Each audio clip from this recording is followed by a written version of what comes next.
Welcome. I'm Joseph John. I'm a professor here in the English department, and I'm here to introduce to you today our two conversants.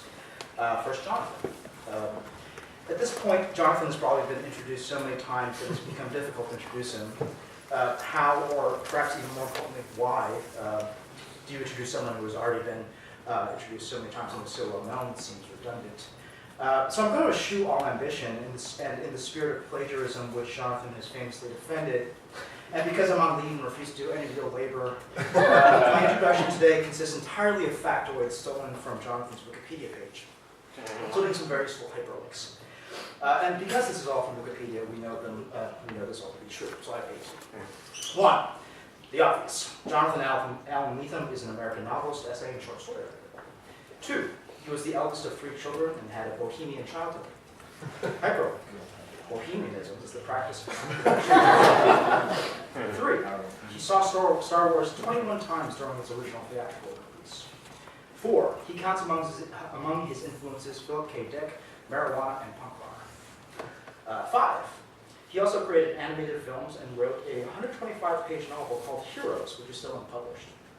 6. In 1984, he hitchhiked across 1,000 miles of deserts and mountains to Berkeley, California.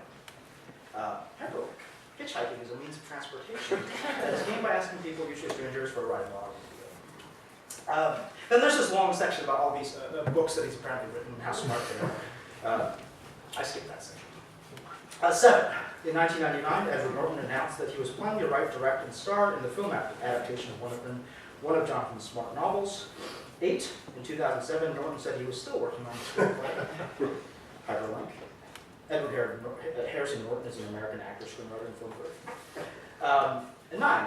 Starting in 2011, he has served as the Roy Disney Professor in Creative Writing at Pomona College, about which we are all of us in our department are supremely happy.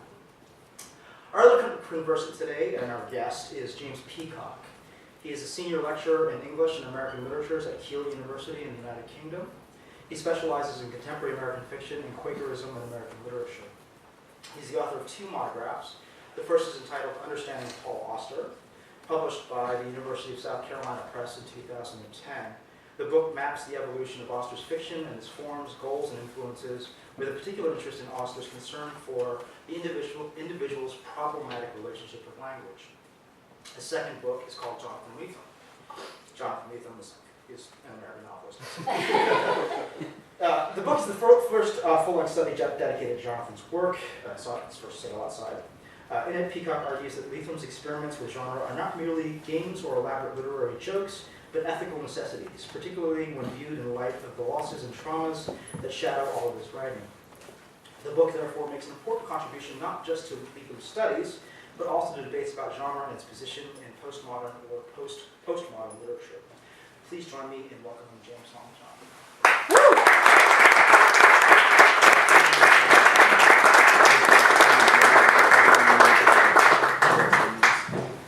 Thank you, Joe. I always figure I learn something in every introduction, and I never heard Edward Norton's middle name before. So. And I learned that I don't have a Wikipedia page, which is we'll have to address. So, I'd like to start by saying thank you to Jonathan, to Pomona for hosting me this week, and maybe to start by saying what on earth is it I'm doing and why it is, I've got you here. So I'm working on something, I'm working on something called Brooklyn Fictions, the Contemporary Urban Community in a Global Age. So I'm doing a kind of, what I call for my funding people, a literary sociology. So I'm looking at how community formations, that's better, community formations are revealed through literary text. So I'd like to throw out a kind of caricature position for you, Jonathan, to start with, that we could maybe take us in interesting directions. And the caricature position is this. We live in an age of globalization, extraterritoriality, virtual communities, and what has suffered as a result is the romantic view of face-to-face community relations. So this is the kind of caricatured view that I address to some extent in the work I'm doing. Do you buy that line? Well, I mean, I'm interested in the assertion and the kind of thinking that comes out of testing it, because I think it's sort of one of those things that's always true in our individual experience, that that somehow all sorts of intimate transactions, communitarian or familial, are being broken down by global forces, by mediation, by transnational corporate powers, and I couldn't possibly want to disagree. I feel the same way, but I also feel that it's for me as a writer, I find myself working against the assertion that this is sort of only our new situation, and instead looking for ways in which it seems to map to eternal existential or psychological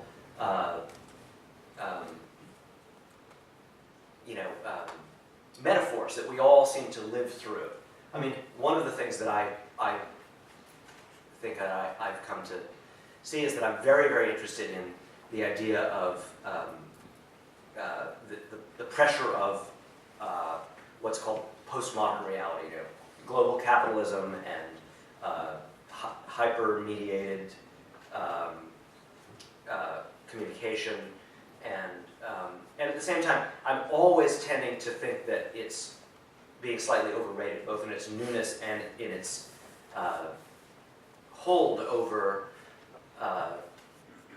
the kind of things I feel about what it is to be a person, and live in the world, which is that I sort of think that everyone is always feeling alienated, and that they managed to do this before there were such forces, and that right now it's very easy to kind of project and credit all these fundamental experiences of being sort of the first generation to undergo such and such, and say, oh well, it was, to me it starts to seem complicit with the kind of sentimental and very self-congratulatory image of a past that's always simpler, where life was always orderly and integrated just until we came along, and we're the first people to face these kinds of challenges. So I'm always very interested in those descriptions of the contemporary, and also very suspicious of their claim for total novelty over experience.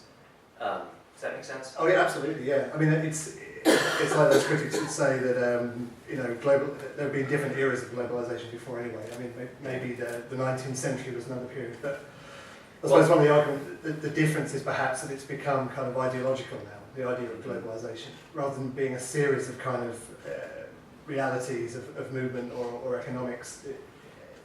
The argument goes as a kind of ideology of globalization, which sees it unequivocally as a good or as a kind of progress. Yeah, okay, I think that's fair, but I just don't know that many human beings who are out and out signatories to that ideology. So it also seems sort of like a kind of a boogeyman. That we're being asked to consent because no one consents. But I mean, a year and a half ago, 2 years ago, my first semester here, I signed a book that's very important to me, Cortázar's Hopscotch, which is a novel of Paris, written from, it actually moves back to South America, but it's, Cortázar is an alienated global writer. He was, grew up in one place and then moved to Europe, and the book is about a whole bunch of different characters speaking different languages in Paris and trying to grapple with the insignificance of their experience against the pressure of global and scientific, technological, and of course, post-war, the nightmare of the nightmare of 20th century warfare. All of these things seem to dwarf their experience, and so this equation is made between the alienated national or local and the alienated character in fiction who can no longer be sustained as an interesting site for psychological journeys because he's been dwarfed by global reality and by systems and languages that multiply and pile up. And so these characters are sort of feeling the uselessness of being characters in a novel. And this is written in the 50s. That's interesting. I mean, do you feel that kind of pressure on the literary characters that you're writing, for example? Is that a kind of ongoing pressure on the idea of character? I think it's out there and needs to be acknowledged. I mostly, I think I grant it a moderate acknowledgement and then revert to some very traditional ways of treating character and reinscribing the importance of individual existential or psychological journeys. But I think it's under pressure, and I think you can see my negotiation with that pressure in different ways. I mean, it's at different points. It's in Dissident Gardens to some extent, isn't it? The new one. I mean, if people haven't The read one it, book we can't refer to exactly the usefully, one. but yeah. It's that. James has just read the manuscript of a book, I'm itching to talk that about I've it a lot, finished, but I won't do that. and which will be out in September. But that's an interesting one in terms of because it to some extent sort of traverses the globe and it has that same kind of pressure on individuals because of political systems, political ideologies. Obviously, I was thinking about the same problems Yeah. for those characters, and yet they, however tragically, they abide in themselves they abide in their own fates as individual characters. So is this? I mean, is this not always the tension with a literary character anyway? That a literary character is it a sort of an embodied individual, something unique, something sovereign, or is it always not representative of a group? Or at least that's how readers come to characters. Do you see that being a sort of ongoing tension in all novels? Well, I think representative is a very thorny concept. Yeah. Because if you begin to think in terms of representation, you have I was about to say, you have responsibilities, and one must avoid responsibilities to do anything interesting or ultimately, I think, useful in the form of probably any of the arts. And you also, the idea of representation opens up the door to the idea of archetypes or emblematic characters, or obviously stereotypes is the bad word for that. And it's usually a draining of energy when you surrender the particularity of the peculiarities, the insistent peculiarities of individual experience in favor of anything too archetypal. But of course it sneaks in anyway, and your characters, being in the world where these things exist, are also thinking about or responding to the presence of archetypes and stereotypes. Don't take the baby away. It's Okay, fine, I like really, the baby really. sounds.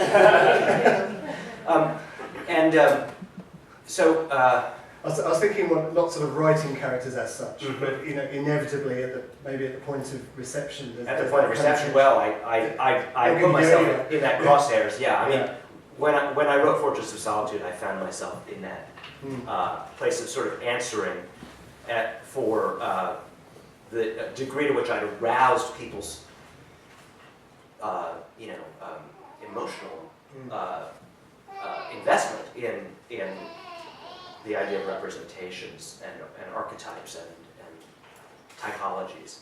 And sometimes, many ways I'd anticipated or rehearsed in my head, I was never called to accounts, and then other ways that I couldn't have possibly thought of, somebody would introduce an idea to me that made me realize that I was responsible in an individual way for their feelings. The book had brought it into presence. Yeah.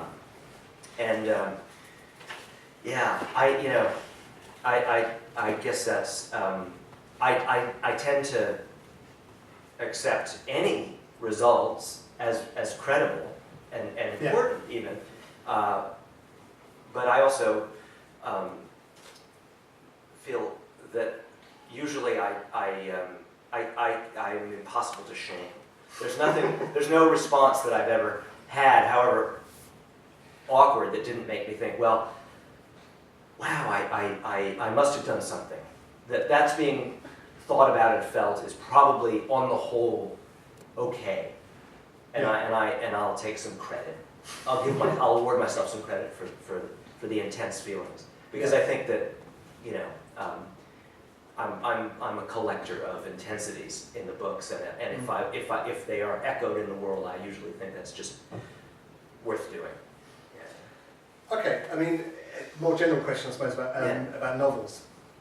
You know, do you subscribe to the view that the novel, because of its excitability, its complexity, its kind of,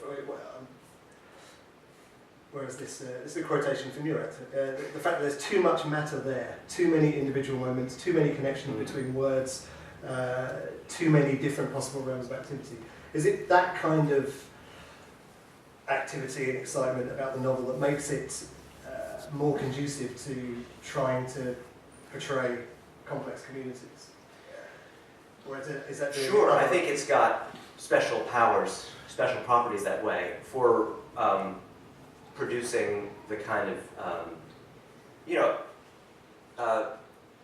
novels are still immense reductions of reality. That seems ludicrous to even have to say, but it's really worth saying that they're just little dioramas, they're just little snow globes compared to just the bewilderment of going through a single day of your life, right?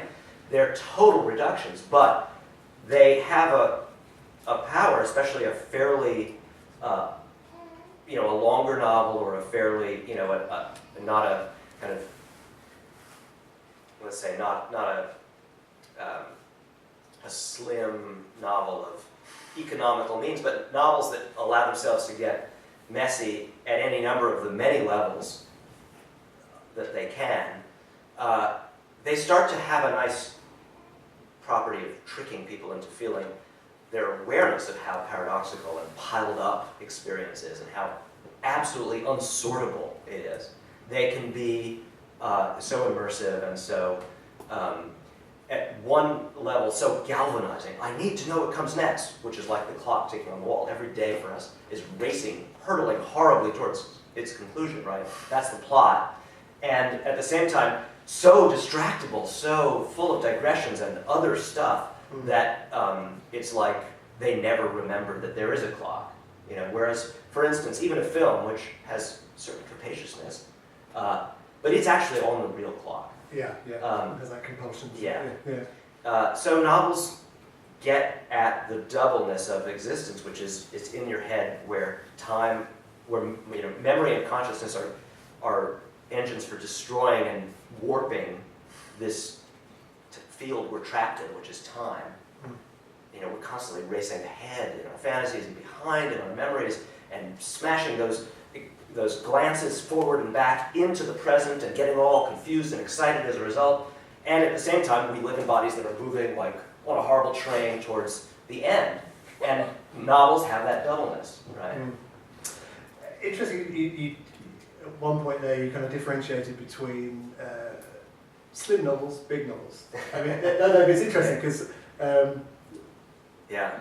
when we talk about sort of complexity and we talk about systems, and a lot of kind of systems theory is being applied to novels, and some of it very dubious, I think. But there is a kind of very simplistic argument that goes, if you want to show complexity, you've got to write a big novel. And it's interesting. I remember at one point you described yourself as a writer who's now writing bloated novels when you produce Chronic City. Is that an adequate way of addressing? Well, I'll say this. I'm going to make a really ridiculous simplification. At the outset, when you sort of began to chart what you wanted to talk about here, and I consented that there were familial or communitarian models of, the individual in a system. Well, I think I wrote short novels about nuclear families, and then I switched to writing long novels about communities. about neighborhoods and cities and so forth, right? So that's a silly oversimplification. Not all short novels are about the individual in terms of an intimate household or a love affair but you might say that there's a suitability there, and that simply because it allows you just to kind of expand your canvas or whatever, and I suppose it allows you again to kind of bring in so many different voices kind of playing off each other in order to demonstrate that kind of community spark, I suppose. Yeah. Well, I also think that, there's just, there are other means besides actual page numbers to reproduce the kind of complexity of an image of community. And I think, it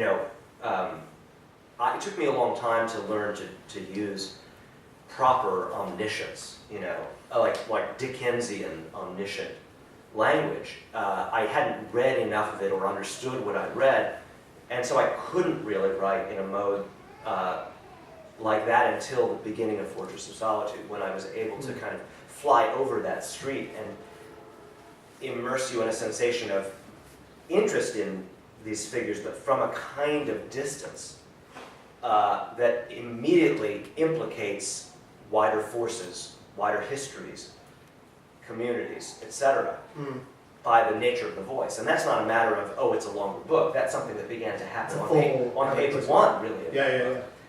So it's in the voice as well. That omniscience is interesting, though, that you mentioned that in relation to a kind of wider perspective. I mean, on the one hand, it obviously is a wider perspective, but is that the way, for example, an individual experiences being part of the community, or is that just an adequate means by which fiction can try and get that kind of fuller view? You see what I mean? Because we don't view it as omniscience, do we? We participate in multiple different ways, but... I guess that's true, but I mean, you were the one who said, but there's something different between now and the dilemma of either Cortázar or his characters in the 50s, and that is that globalization is an ideology. Well, what you mean is, it's at least eligible to touch or seduce the individual subject, right? Yeah. And so the reason omniscience is relevant to individual experience is because we are thinking beings going around being penetrated by ideologies and points of view. I mean, or just local lore or urban. I mean, if I could be allowed to go ahead and continue this conversation on the terms of speaking of the Fortress of Solitude specifically, the kid in that book begins before he even wants to or has any reason to be motivated to. He begins thinking about his neighborhood in terms not only of, I look one way, they look kind of different, I'm uncomfortable, my family's like this, oh, I'm freaked out, like any kid would feel, but he also begins thinking about his experience in terms of the idea, and even the word itself, of gentrification, because it's being debated, right? So there's a force that renders him in some way an omniscient subject, trying to get a framework, trying to grapple with the space he's in, the history that he's been plopped inside. Yeah. And so to write a novel that respects the degree to which we are enmeshed in, navigating invisible histories and ideas, even possibly as child subjects. Yeah.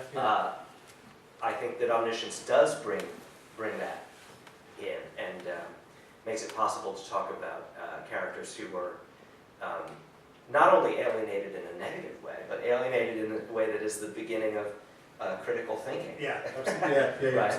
And also, I suppose, with Dylan, his kind of, even his childhood experience of zones, zones that get chalked on the pavements. That he before the word gentrification or the idea of his neighborhood having a kind of being engaged in a transformation, he perceives it in terms of this sort of and he's already able to relate those kind of two sets of experience to each other. Genre then.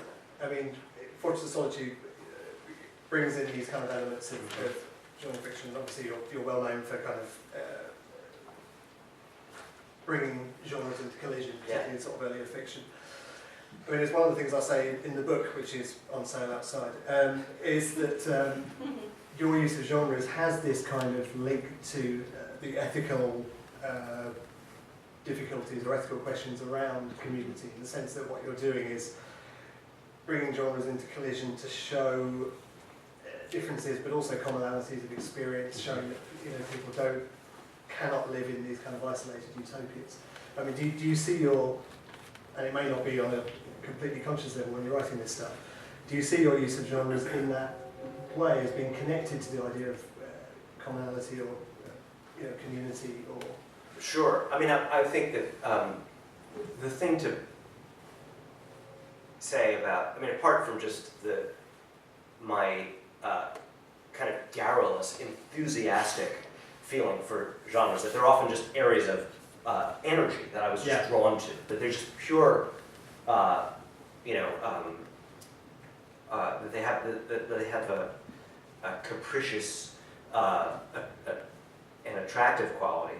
I think, obviously, the meaning that resided just behind that enthusiasm is that they were containers, they were organizing tools. And I think you could analogize very easily my early reliance on genres, on the strictest of genres, because something like the hard-boiled detective story, where I began first, is a genuinely strict genre. It's almost like the novel equivalent of a sonnet. This must happen now, and this must happen now. That I was an enthusiast for both experience and narrative, but I was terrified by unbounded, disorganized versions of each of those things, and then I was seeking a kind of coping container, right, so that I could have it, but also feel the secure pressure of. So this is your exoskeleton. Absolutely, yeah. I called them exoskeletons a couple of times early on, and it makes a lot of sense. Yeah. Like something a science fiction person would get inside so they could walk around safely, be like a beetle with robot arms that would touch things, and so your own hands don't have to do the touching, right? But also, you can explore places no one else can go if you're wearing the exoskeleton, right? You might go a place not only you wouldn't go, but nobody would go, right? Yeah. So I think this idea of them as containers is also very definitely analogous. I mean, you speak of the zones, and you obviously remember Fortress of Solitude better than I do.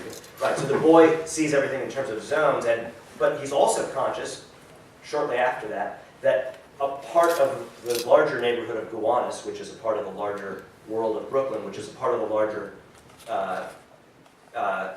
arena of New York City, which is part of the unimaginable ocean of the United States, that a quadrant of it that's actually very, very clearly limited has been called Borum Hill, and quite recently. And it's like the genre becomes his edge. Yeah. I can live inside Borum Hill and understand this little quadrant, right? Mm. And so it's a coping system in a too unbounded, too abundant version of experience. The city is too much for him to grapple with, but Borum Hill might be containable. Yeah, but at the same time, I mean, these coping. You seem to be interested in the moments when the coping strategies or coping mechanisms either fail or are taken to an extreme which necessitates they fail. So they become a kind of retreat into. Right. Well, I said too small. I can. No sooner do I identify an attractive container than I see how it becomes solipsistic or in some way a sensory deprivation chamber, a disastrous retreat from complexity, and so I look for the flaws in the structure and break it open, even if it's painful for the characters who've been hidden inside. But it's also partly, isn't it, about that sort of the inevitability of contiguous groupings kind of having to overlap, isn't it? So that if you're trying to keep your love of comics separate from your love of soul music, at some point someone's going to disrupt that by participating in both groupings, Yeah. right? Is that? That's great. I like that. That makes a lot of sense. Yeah, and that, you know, your attempts to make secure communities or you know, a household, a family, are always imperiled by the growth and death cycles of various participants, but also the secret histories and the fact that your father is also a son in another such formation. You know, it's leaky. It's always just a kind of a provisional thing. And I think provisional communities is one of my permanent subjects. That they never work, and yet they're totally necessary to keep rehearsing and keep inventing different ideas of what your group is going to be. You know, here's us. You know, we'll be the Beatles or whatever. You know? And it's never enough, but it's always enough for a crucial moment. And I mean, that's the key, isn't it? That sort of constant reinvention of the things. I mean, Derrida, if I could bring him in, when he talks about genres, he talks about, you know, genre is about participation, not belonging. Great. It's a similar thing to, forgot the guy's name that I refer to, Ryan, in the book, when he talks about genres, you know, that an individual is participating in any number of genre-stroke communities at any one moment. Yeah. And there's always, in the way you describe the novel, it's kind of a kind of weird Frankenstein's monster of different bits. Well, I think that's held right. together in a kind of semblance of coherence at any one moment. Yeah, and I think I happen to be especially fortunate and unfortunate in the large number of different group identities that I was sort of offered partial inclusion in very early on. So I began to see these as systems of identity that were all rehearsals for something, for a show that could never go on. You know, you could be this for a little while, and it was going to break down before opening night. You would never be an adequate hippie or you know, science fiction writer or Quaker, or you might be a very very good one for a little while, you know, for a run of previews before the reviews came in and told you that you don't get to do that. So I also think that this analogizes again to my sense of my interest in media and artistic forms as having really useful analogous relationships. You know, whenever I hear talk about the internet, I mean, this goes right back to the beginning of our conversation, and I hear this sort of, you know, in a way, the people who feel that that contemporary technological media are transformative and utopian are making the exact same mistake, I think, as the people who say it's a unique disaster in the history of human communications, and nothing will ever be the same. And I always think, you need to go back and like look at the rhetoric that surrounded the invention of radio, which was totally the same. Yeah. It was just it was the same thing, and then film again.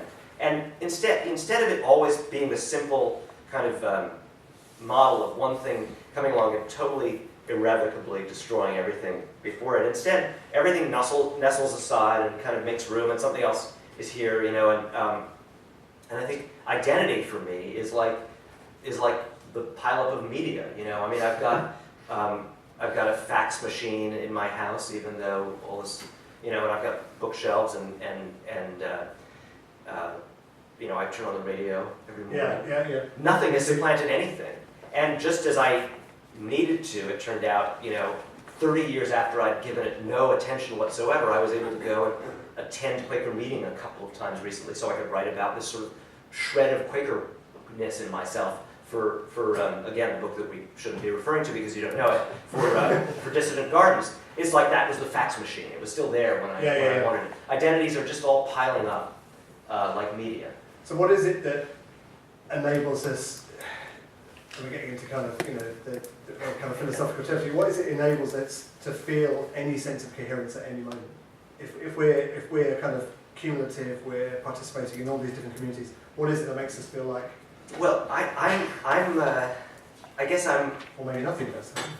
I'm a provocateur on this line, because I mean it's just, and this is very much like my argument that you can't make a mistake in the area of influence, of being too influenced, of being permeable, or even of plagiarizing, because you still, the minute you begin writing it yourself, it's you, it's yours.